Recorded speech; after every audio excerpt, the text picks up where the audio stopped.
Bet visādi citādi šī būs tāda neliela loterija. Kā jūs redzējāt, loterija bija jau tas, kurš no runātājiem būs klātienē un kurš nē. Tāpat tās arī loterija ir, cik daudz tad jautājumu būs kuram no jums. Loterija nav kurš jautājums būs kuram, jo to gan es ceru, ka cilvēki būs pierakstījuši klāt. Tāpēc ķersimies pie lietas. Un pirmais jautājums, Elvis. Sveiciens tev no NATO karavīriem.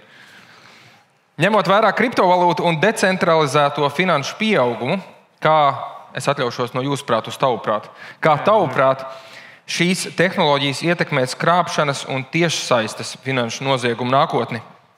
Jau šobrīd ietekmē. Ietekmē divos veidos. Viens ir tas, ka tur ir daudz aspektu, kāpēc gan palīdz, gan arī varbūt palīdz policijai nedaudz. Pirmais aspekts ir tas, ka viņi uzreiz var pateikt, ka viņiem ir alternatīvas kaut kāds finanšu rīks, kurus bankas ienīst. Un tāpēc, kad banka zvana un saka, ka nevajag pārskatīt naudu, tad viņiem uzreiz ir arguments. Viņām vienkārši nepatīk kriptovalūtas, jo tās izkonkurēs bankas kādā brīdī. Plus kriptovalūtas ir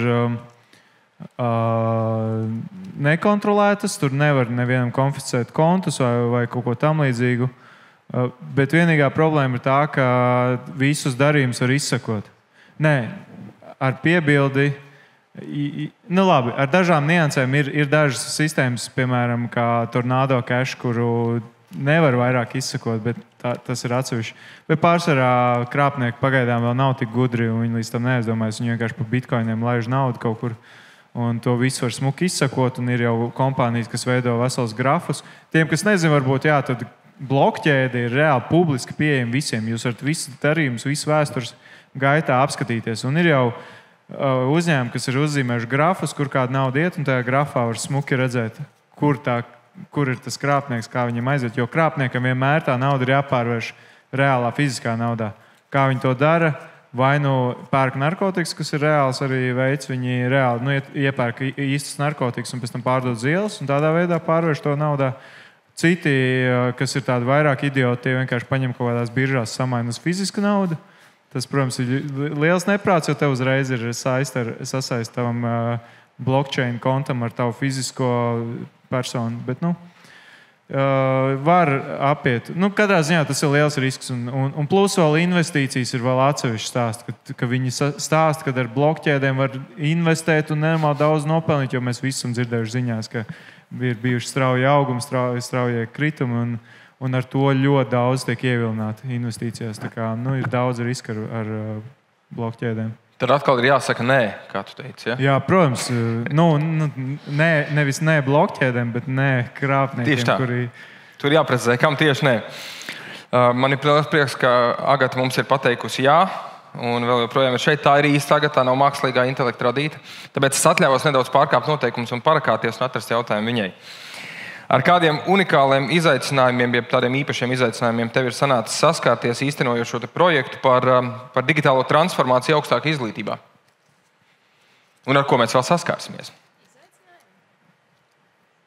Man liekas, viens no vislielākajiem izaicinājumiem vispār visās nozarēs un pilnīgi visos uzņēmumos, kur es eju un ieviešu šo rīku un universitātē, izglītības iestādēs, visur ir dabīgā psiholoģiskā barjera izvairīties no jauniem rīkiem un no jaunām tehnoloģijām. Tā ir numur viens. Tas ir pārsteidzoši, un tā nav pat tāda skolēnu vai studentu vai vecu cilvēku problēma. Šī problēma ir intelektuāliem, gudriem cilvēkiem ar IT, maģistra, bakalaura grādiem. Un man pašai pat komandā bija pretestība no komandas. Es ieeju, saku, mums tagad viss būs AI first. Un komanda saka, jā, un tad neviens neko nedara. Nelieto vienkārši šos rīkus. Tas ir pirmais tāds psiholoģiskais dīvainais slieksnis. Pēc tam, protams, ir prasmes, spēja, izpratne, nebaidīties no tiem rīkiem, saprast, kurā mirklī ko var, ko nevar. Kā jau taisam studiju programmas, man liekas, ka tas ir, nedrīkst vairāk izlaist no augstskolas ārā, nezinot tos pašus mākslīgā intelekta rīkus. Un pasniedzējiem jau arī jāsalauž tā barjeriņa, lai viņi māk lietot šos rīkus, zina, ko drīkst un ko nedrīkst. Rīgas Stradiņu universitātē tādā ziņā ir ļoti superīga pieeja, ka jā, mēs lietosim mākslīgā intelekta rīkus, bet caurskatāmi un ētiskā, godīgā veidā, informējot, ko var, ko nevar, un informējot gan vienu, gan otru pusi. Students pasaka, ko viņš lieto, un šis te pasniedzējs saka, ko drīkst un ko var un ko vajag lietot. Vai tas ir tāds apzināts gājiens, nedaudz sākt no otras puses un radot jaunu mācību programmu, mēs tādā veidā arī ietekmēsim esošās caur reāliem piemēriem? Arī esošo programmu ziņā, kā es nokļuvu Stradiņu universitātē, tieši pasniedzot mākslīgā intelekta rīkus un pamatus vispār, kas ir šī tehnoloģija. Tam, manā skatījumā, būtu jau jābūt visās universitātēs. Es esmu priecīga un lepna, ka Stradiņos tas ir. Es ticu, ka arī citās universitātēs kaut ko līdzīgu dara, bet bez tā vairāk es nezinu. Es nezinu, kā. Un to es saku kā vienkārši kā cilvēks, kā vadītāji divās organizācijās un kā mākslīgā intelekta. Bez tā vairāk es nezinu. Nevar vienkārši. Nebaidīties. Ilze, ņemot vērā jūsu pieredzi civilajā aizsardzībā, kādi ir nozīmīgākie draudi, ar kuriem mūsdienās saskaras valsts un pilsētu iedzīvotāji, ņemot vērā pēdējos gados, kad tā riska ainava ir ļoti mainījusies? Kas no tā visa, ko mēs dzirdējām prezentācijā, tomēr būtu jārāda boldā? Jā, paldies par jautājumu. Protams,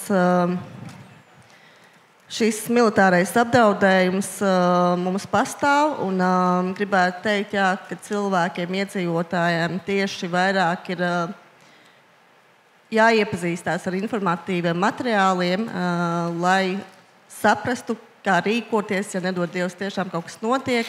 Bet kā mēs arī redzam, pēdējā laikā daba mums ļoti niķojās, un uzskatām arī pie klimata izmaiņām varētu šie gadījumi būt arvien vairāk, ka būs šīs vēja brāzmas stiprākas, krusti arvien biežāk. Tātad zināt šo rīcību, kā rīkoties dažādos šādās katastrofās. Un, protams, jāklausa atbildīgie dienesti. Tas vienmēr ir jādara. Tas ir vienmēr un visos pasākumos. François, the question is in Latvian, so I'll do my best to translate it in English. So what are the main obstacles and problems that companies are facing in the integration of VMS system according to the NIS2 requirements? Is a good question. Actually, the cybersecurity is increasing a lot. The NIS2 regulation, the concept is none of the application put on the system could be a gateway for hacking the system. Okay, so it means that all the application must be deeply secured.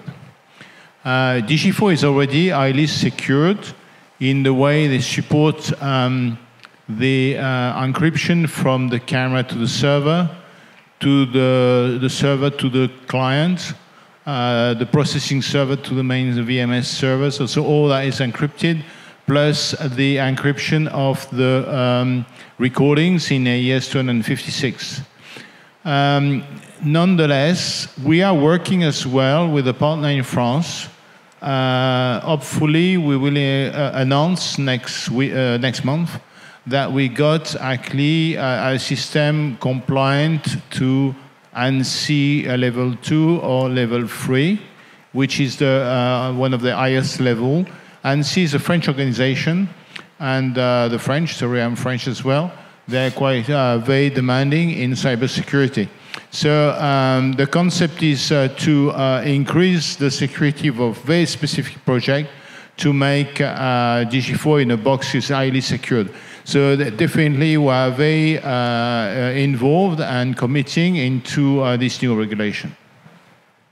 So we'll continue with NIS2 as well. Tad turpināsim ar NIS2 un NIS2 jautājums Kārlim. Turklāt, manuprāt, arī Kārlis pie iepriekšējā jautājuma noteikti šo to varētu piebilst un vislabāk no visiem arī veikt tādu īstu tulkojumu gandrīz vai. Bet konkrēti jautājums tev, kādas ir galvenās problēmas, ar kurām saskars organizācijas, jo īpaši privātajā drošības sektorā, ieviešot NIS2 direktīvu savā tehnoloģiskajā infrastruktūrā un kā tās varētu efektīvi pārvarēt. Un es ceru, ka arī Sandrim pie šī būs kaut kas piebilstams, lai gan jautājums ir Kārlim. Jā, par cik man prezentācija bija pamatā uz drošības nozari, tad es arī pieņemot, ka šeit pārsvarā ir drošībnieki auditorijā. Jāsaka tā, ka no NIS1 līdz NIS2 tas lielākais būtiskais ir tvērums organizācijām. Ja agrāk tās bija tur saucamie būtiskie un digitālie pakalpojumu sniedzēji, tad šajā jaunajā NIS2 ir nomainījies uz svarīgie pakalpojumu sniedzēji un būtiskie pakalpojumu sniedzēji. divi latviešu valodā diezgan līdzīgi termini, vai ne? Bet tā galvenā doma ir tāda, ka tas tvērums agrāk bija pārsvarā domāts uz lielām tiešsaistes un e-komercijas platformām, kā digitālo pakalpojumu sniedzējiem un uz teiksim, komunālo pakalpojumu sniedzējiem, tur ūdens, elektroenerģiju un tam līdzīgi, tad šobrīd ar NIS2 ir paplašinājums. Līdz ar to es gribētu teikt, ka, ja tas ir tajā NIS2 paplašinājies uz visām nozarēm, principā, tad tā lielākā starpība ir tāda, vai problēmas ieviešot tām organizācijām, kas bija atbilstošas jau NIS1.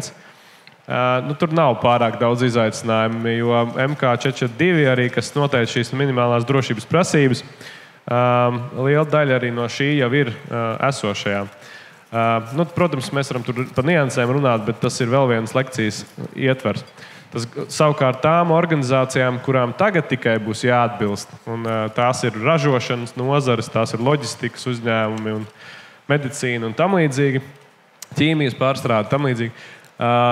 Tām organizācijām, ja viņas nebija iepriekš atbilstošas, tad tām ir tas lielākais lēciens, jo viņiem ir principā visas direktīvas no nulles jāpieņem. Līdz ar to tas visticamāk tā ir tā problēma, ka pēkšņi ir jāsāk sekot noteikumiem, tā teikt.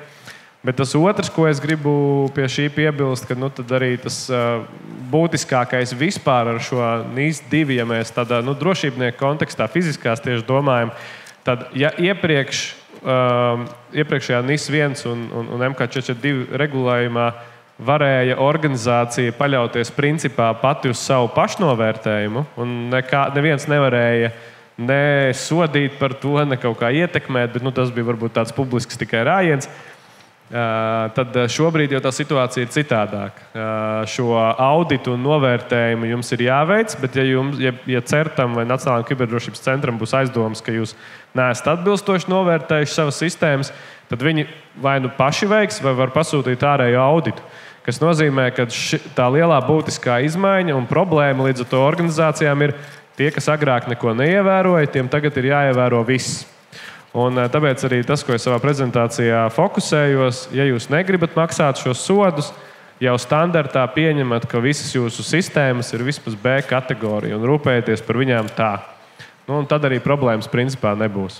Tad tas, ko arī kolēģis jau teica par Digifortu, principā, ja Eiropas jaunais standarts vispār uz digitāliem produktiem, uz jebkādām drošības sistēmām, vispār uz produktiem kopumā ir droši pēc noklusējuma. Secure by design, by default. Tātad tā arī vajadzētu skatīties, un tad problēmas nav. Ja mēs skatījāmies iepriekš, kā ekonomēt un neievērot, tad bija problēmas. Tad tagad problēmas ir piemēroties tam jaunajām prasībām. Bet to izdodas un izdodas arī uzņēmumiem un dažādām struktūrām. Jautājums gan bija tev, bet es atļaušos pārspēlēt uz tevi šo jautājumu. Es ticu, ka tev ir ko piebilst par šo tēmu. Ir ko piebilst. Es īstenībā pateicīju, ka ir NIS2, un man uzņēmumā parādās vēl viena saprāta balss, kas ir drošības dienests, kur atbildībā būs drošības pārvaldnieks. Ja? Tā kā no IT viedokļa tas ir pozitīvs, tas, kas notiek. Protams, tas negatīvi uzņēmumiem ir budžets, kurš noteikti izaugs IT virzienā, bet no otras puses šī saprāta balss arī no drošības puses noteikti vienkāršos IT struktūrām pamatot padomēm, valdēm, kāpēc šīs investīcijas vajadzīgas. Un arī mēs tagad jūtam, ka jau ir sapratne gan no vadības, gan arī būs vieglāk sakārtot tādus jautājumus kā GDPR, piemēram. Ja? Tā kā es esmu tikai par un balsoju par, ka NIS tiek ieviest. Sagaidām atplastām rokām. Nākamais jautājums, bet klausieties uzmanīgi visi, jo tur būs viens pavērsiens. Kā reālie zaudējumi īpašuma apdrošināšanā ietekmē jūsu pieeju riska novērtēšanai un garantiju parakstīšanai? Vai jūs varētu minēt konkrētu piemēru, kad pagātnes zaudējumi izraisīja būtiskas izmaiņas politikā vai inovācijās? Un kas ir interesanti, ka šis jautājums ir Elvim. Bet es pieļauju, ka par apdrošināšanu varbūt tās pat mazāk. Es pieļauju, ka tur ir nedaudz vārdu rokāda notikusi, un mēs pārspēlēsim šo jautājumu Uģim. Bet, protams, ja tev ir ko izteikties par apdrošināšanas politiku, tad arī droši.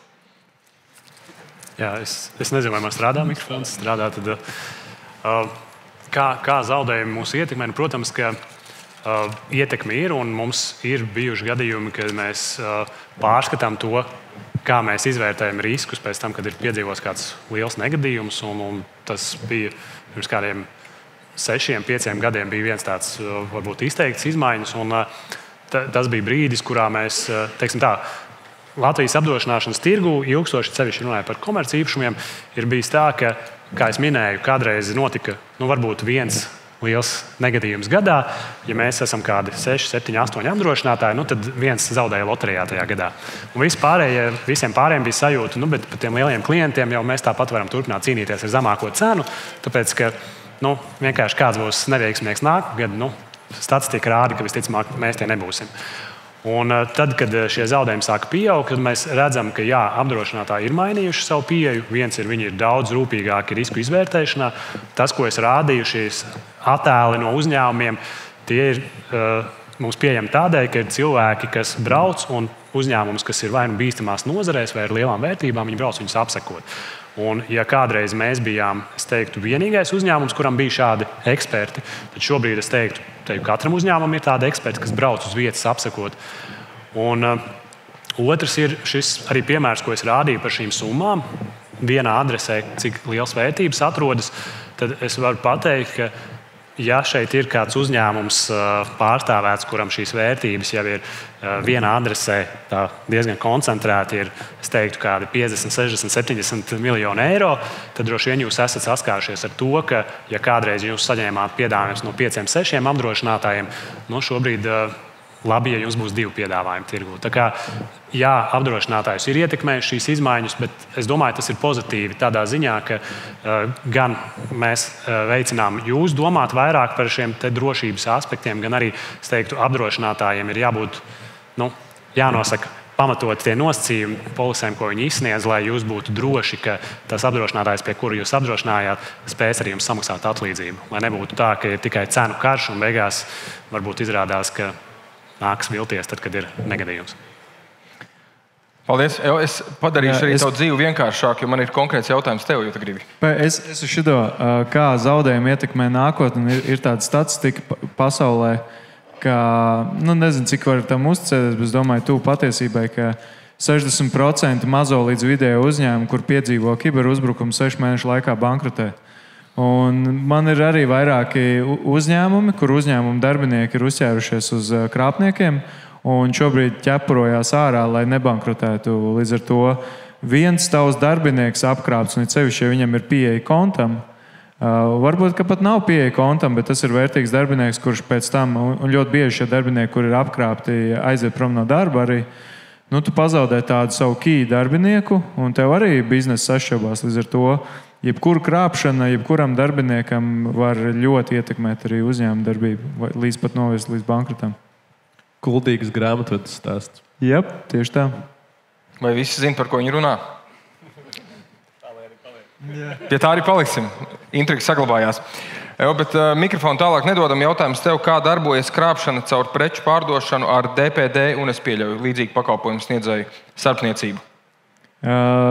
Preču pārdošana vai pirkšana?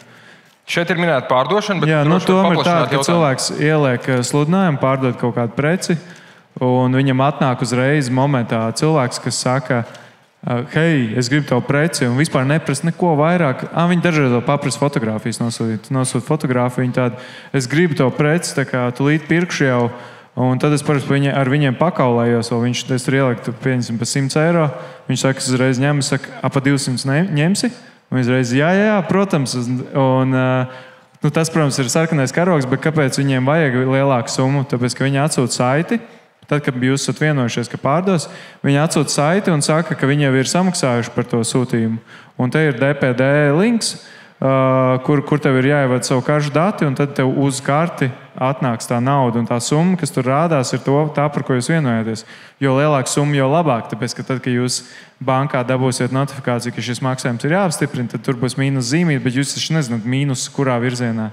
Tā kā uz jūsu konta, prom no jūsu konta, un principā tā summa aiziet prom no jūsu konta, un, protams, ka jūs neko nesaņemsiet, un nekāds kurjers pēc preces neatbrauks pie jums.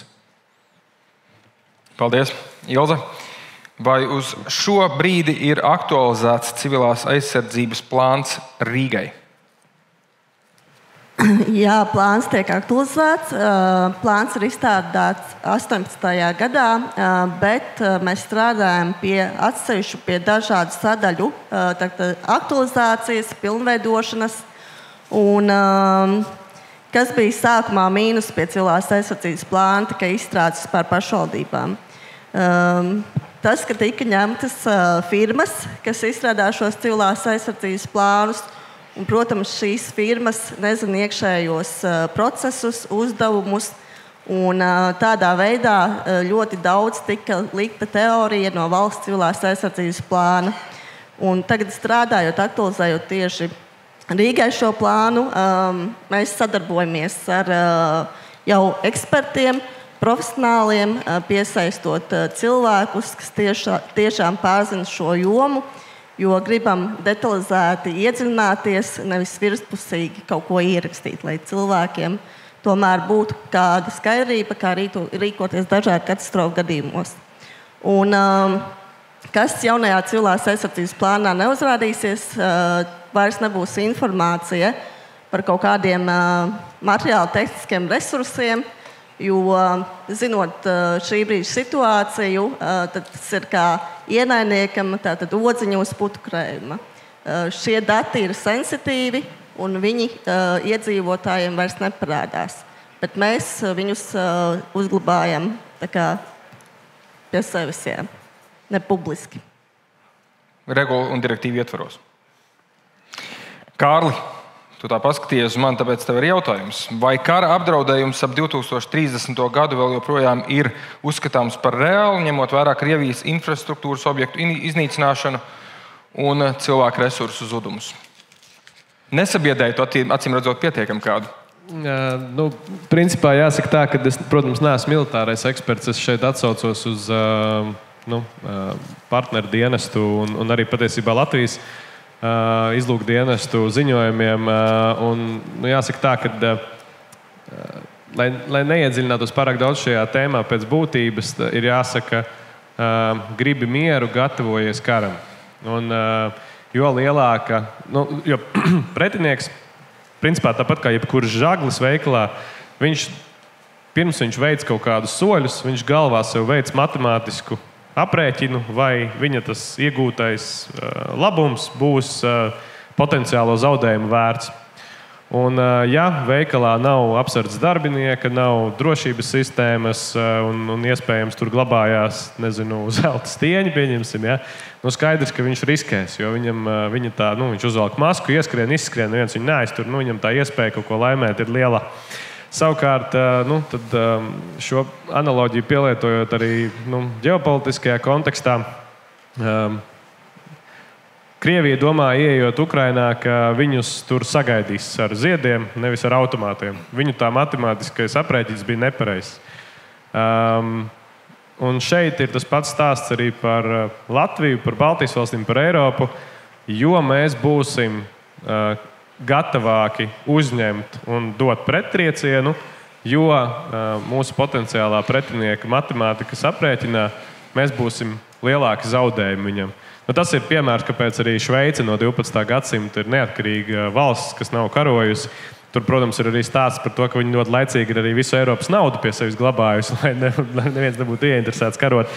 Bet viņiem katram cilvēkam mājās ir ierocis, visi tilti ir mīnēti, viņi ir gatavi jebkurā brīdī uzsākt, principā bruņot pretošanos. Un tāpēc arī potenciālam ienaidniekam tur ir vienkārši matemātika. Mēs dabūsim pretī tieši tikpat vai vairāk, ja mēs iesim iekšā. Tātad,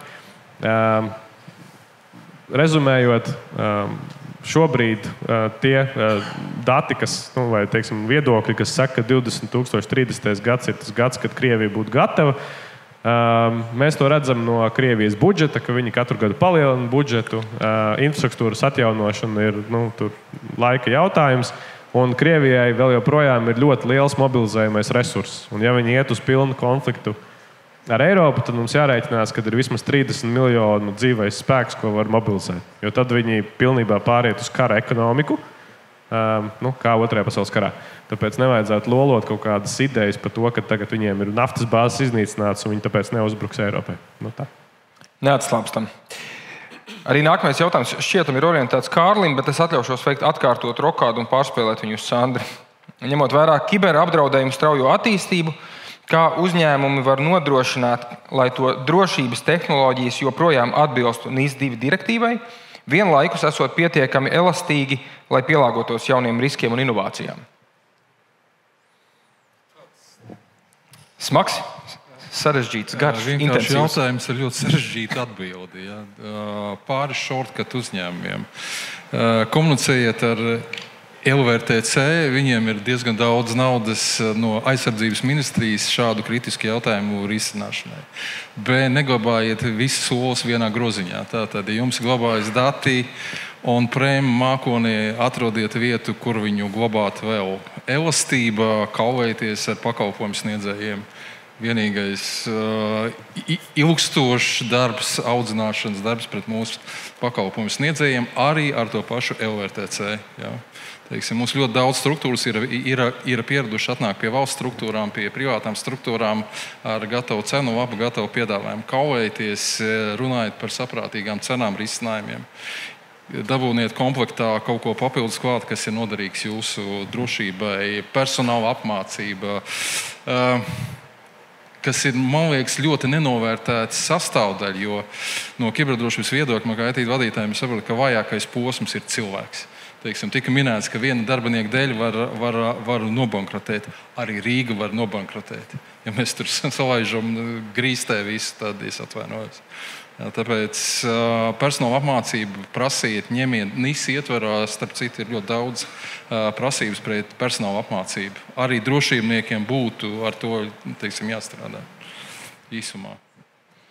Francois, I would actually like to involve you again in this session with the same question, but basically, to make it short, another tip or trick from your side, how to make companies, how to make their work according to the NIS2 standards and the directive, but still to keep them agile, still to keep them innovative, still to keep them working. So maybe just a tip or trick from your side, what you would still add.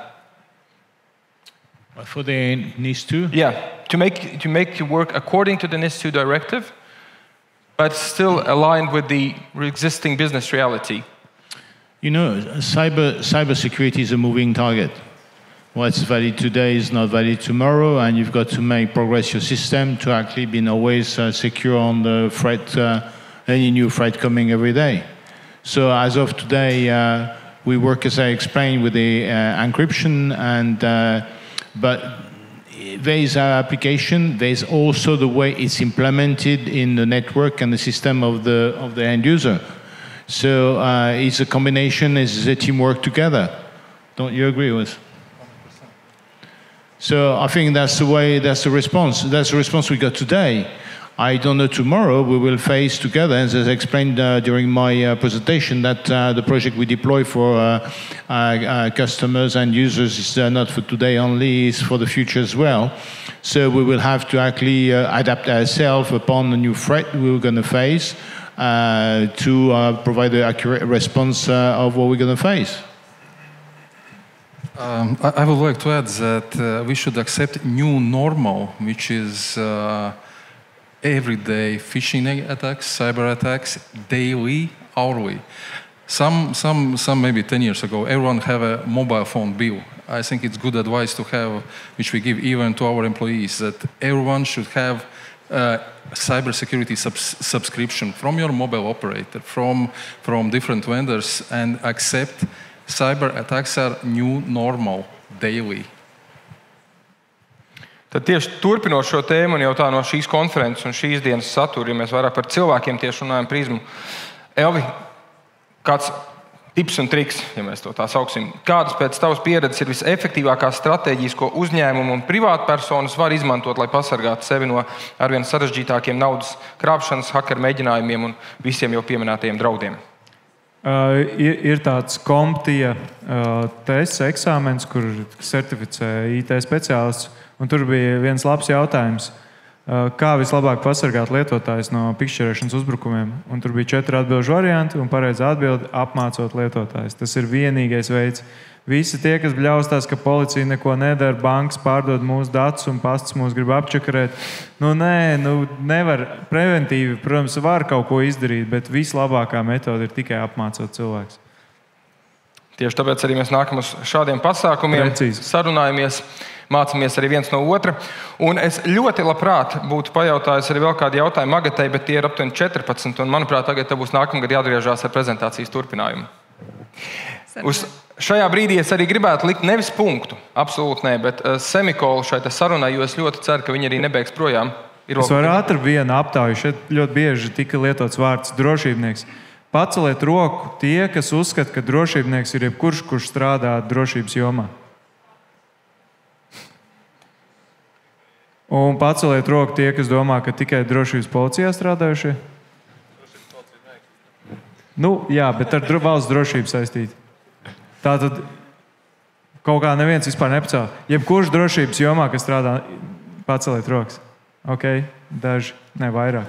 Apmēram pusi. Jā. Vienkārši par šo mums bija diskusija internetā, kur kāds man nosauc par drošībnieku, un tad citur sāk lamāt, ka es nestrādāju drošības policijā. Bet, manuprāt, es nezinu, kā jums šķiet drošībnieks. Tas, kurš strādā drošības jomā, tieši tā, manuprāt, arī tā ir. Bet citi saka, ka nē, tā ir tikai specifiska daļa. Elvis vada diskusiju tagad. Man liekas, visi, kas strādā drošības nozarē, ir drošībnieki. Mans dēls visus, kas kaut ko dara, sauc par remontniekiem. Līdz ar to uz šīs nots. Labākais, kas var notikt, ir, kad diskusijas sāk dzīvot savu dzīvi. Kā es teicu, lai turpinās diskusijas starp viņiem, lai turpinās arī diskusijas starp jums. Tieši tāpēc mums arī Garšu ostas draugi ir uzklājuši tās pusdienas un aicina jūs neiet nekur tālu, neceļot uz citām ostām, bet tāpat tās arī palikt. Tas notiks pavisam drīz, bet vispirms es gribētu vēlreiz jūsu palīdzību un jūsu plaukstām pateikt paldies visiem šīs dienas runātājiem.